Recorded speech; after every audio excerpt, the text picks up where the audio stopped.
Hello student. तो आज का हमारा टॉपिक है वेव मैकेनिक्स। इस वेव मैकेनिक्स में हमें 3 टॉपिक्स पढ़ने हैं, जो कि है डी ब्रोगली इक्वेशन, उसके बाद है Heisenberg uncertainty principle and Schrodinger's wave equation. फिर लास्ट में हम पढ़ेंगे साई और साई स्क्वायर का क्या सिग्निफिकेंस है। तो सबसे पहले टॉपिक पे अभी हम पढ़ेंगे डी ब्रोगली इक्वेशन पे। तो डी ब्रोगली इक्वेशन को जानने से पहले हमें जानना होगा कि डी ब्रोगली की थ्योरी क्या है। तो चलिए स्टार्ट करते हैं।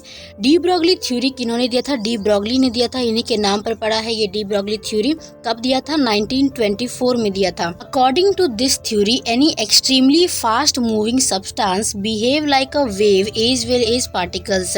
डी ब्रोगली के हिसाब से कोई भी फास्ट मूविंग सब्सटेंस है जो बहुत तेजी से मूव करता है, वो किस तरह बिहेव करता है?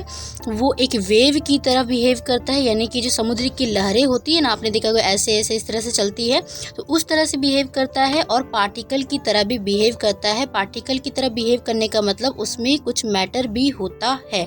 दैट इज, इसका मतलब ये हुआ कि fast moving particles having dual character. इसका मतलब ये है कि जो भी फास्ट मूविंग पार्टिकल्स है, ऐसे पार्टिकल्स जो बहुत ही तेजी से मूव करते हैं, उनके पास डुअल कैरेक्टर होता है। 2 कैरेक्टर होती है, एक तो वेव की कैरेक्टर होती है और एक पार्टिकल की कैरेक्टर होती है। When they travel, they act as wave। जब वे ट्रैवल करती है यानी कि गमन करती चलती है, तो वो वेव की तरह बिहेव करती है। And when they strike to the surface, they act as particle। और जब वो पार्टिकल किसी पे स्ट्राइक करती है, स्ट्राइक का मतलब टकराती है, तो वो किस तरह बिहेव करती है? पार्टिकल की तरह बिहेव करती है। तो इस तरह से हम कह सकते हैं कि कोई भी पार्टिकल होता है जो कि बहुत ही फास्ट मूव कर रहा है, उसके पास 2 कैरेक्टर होता है, एक तो वेव का कैरेक्टर होता है और एक पार्टिकल के कैरेक्टर होता है। अब हम बढ़ते हैं डी ब्रोगली इक्वेशन की ओर। इसी थ्योरी के हिसाब से डी ब्रोगली साहब ने क्या दिया था?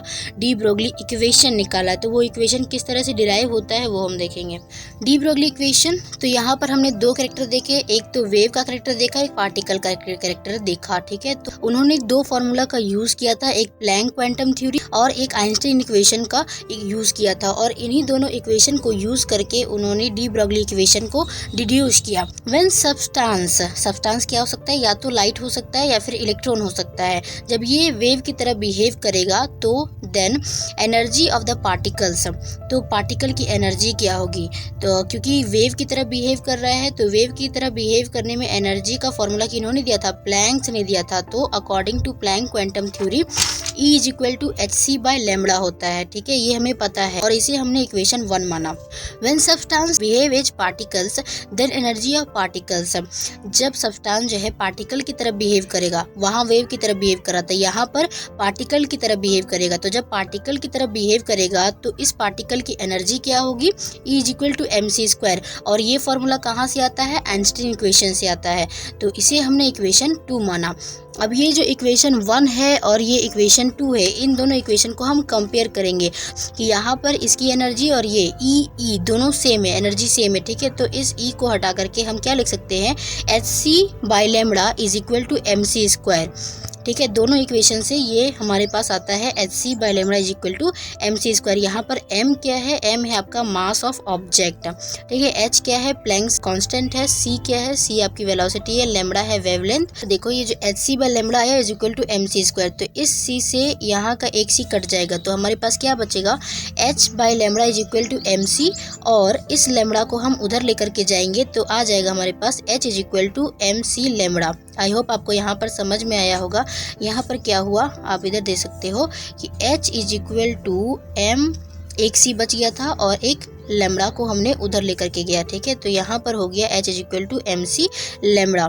अब हमें यहाँ से लैम्बडा की वैल्यू चाहिए, तो mc जो है उसे हम यहाँ पर इनटू में है तो वो उधर चल के डिवाइड में हो जाएगा। तो यहाँ से लैम्बडा की वैल्यू आ जाएगी h/mc।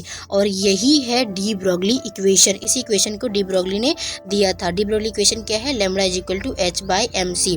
और ये दोनों के बिहेवियर को बताता है, किसी भी फास्ट मूविंग पार्टिकल्स की वेव बिहेवियर और पार्टिकल की बिहेवियर को बताता है। आई होप आपको समझ में आया होगा डी ब्रोगली इक्वेशन क्या है, डी ब्रोगली थ्योरी क्या है। तो अगर आपको वीडियो अच्छी लगी तो वीडियो को लाइक करें, चैनल को सब्सक्राइब करें। मिलते हैं नेक्स्ट वीडियो के साथ, जिसमें हम हाइजेनबर्ग अनसर्टेनिटी प्रिंसिपल के बारे में पढ़ेंगे। Thank you.